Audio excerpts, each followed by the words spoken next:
So Pamela DeMenthe Presents eVULVAlution is my second show for the character, and it's Pamela's next novel. So she has created a new novel, which is called eVULVAlution, which is a time-travelling, prehistoric erotic fiction story set in Hull. And she's having a little bit of difficulty following the giddy success of her first, her novel before, which was called Sticky Digits.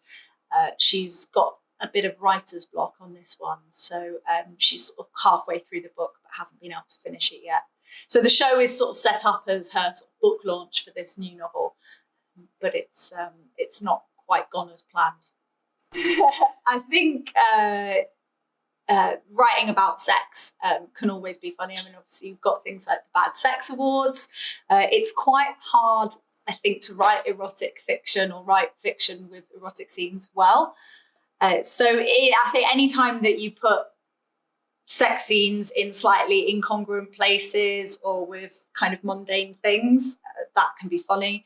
So I think there's so much scope for writing funny erotic fiction because sex in its nature can be quite funny, I guess.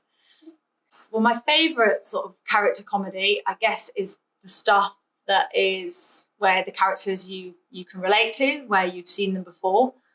I'm thinking, Julia Davis, her work is amazing. I think I quite gravitate towards the slightly more dark and macabre sort of comedy, things that are a little bit surreal. But I guess it's just stuff that there's bits of that character that you've seen before and that you can identify with that.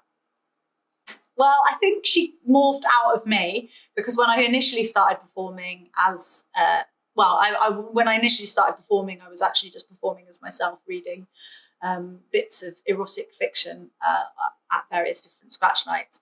And then the character emerged out of me. So she's like an extension of me if I had no quality control, no shame. And it's like a sort of, I guess, that kind of clown version of myself. That said, I did buy a hat the other week that is like a leopard print red hat that I bought for Pamela, and then I've ended up wearing it myself. So maybe it's kind of coming full circle. She has, yeah. It took a couple of years. I was holding her at bay for a while, but she came to see it last year when I was on in the Lowry last April. Yeah, I think she's just pleased I'm in work. But yeah, she liked it. Yeah, she was pleased. It wasn't as scary as I thought.